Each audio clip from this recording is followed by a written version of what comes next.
لقاہ اللہ الحکمت فی شیبتہ، حکمت اور علم پروردگار عالم عطا کرتا ہے۔ حکمت آتی کہاں سے، اس کا معنی کیا ہے؟ حکمت کا جو روٹ ورڈ ہے وہ ہے کاف میم، ہے ہائے ہوتی اور بچوں کے لیے حلوے والی ہے،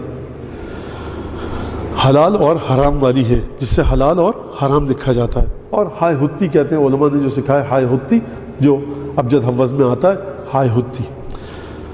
تو یہ حکمت ہے کاف میم کیا ہے؟ اس کا مطلب ہے باز رکھنا، کسی کو کسی چیز سے روک دینا۔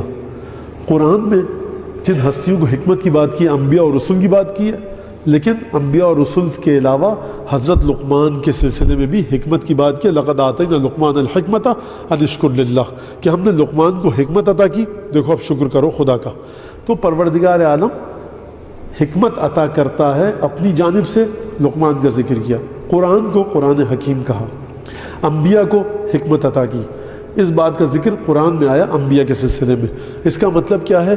اس کا مطلب یہ ہے کہ انبیاء کی ذات میں علم اور معرفت کے ساتھ ساتھ ایک ایسی طاقت ہوتی ہے کہ جو ان کو اشیاء کی حقیقتیں دکھاتی ہے، اشیاء کے حقائق دکھاتی ہے، کائنات کے حقائق دکھاتی ہے، اور وہ کائنات کے حقائق کو اس طرح سے دیکھ کر خیر اور بھلائی کی جانب کا سفر کرتے ہیں۔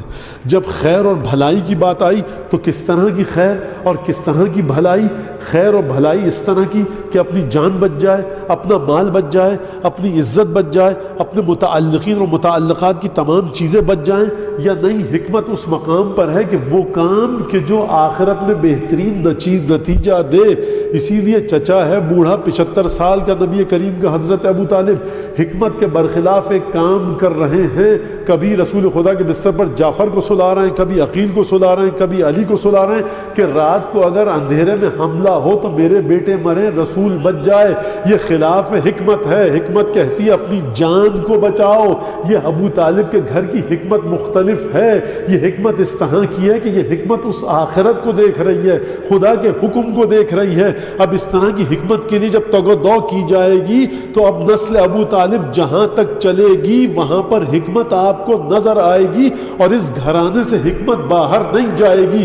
کیوں باہر نہیں جائے گی؟ کیونکہ عظیم ترین شخص کو بچانے کے لیے دنیاوی حکمت کو بالائے طاق رکھ کر، جس کو حکمت نہیں کہا جا سکتا، دنیاوی حکمت کو بالائے طاق رکھ کر اس حکمت کے ذریعے ابو طالب نے یہ کام کیا جو حکمت انبیاء اور اولیاء کو عطا کی جاتی ہے۔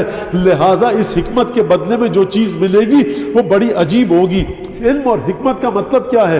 حکمت آئی کہاں سے؟ یعنی کائنات کے رازوں کو سمجھنا، دنیا اور آخرت جس طرح کے ہیں اس طرح سے سمجھنا۔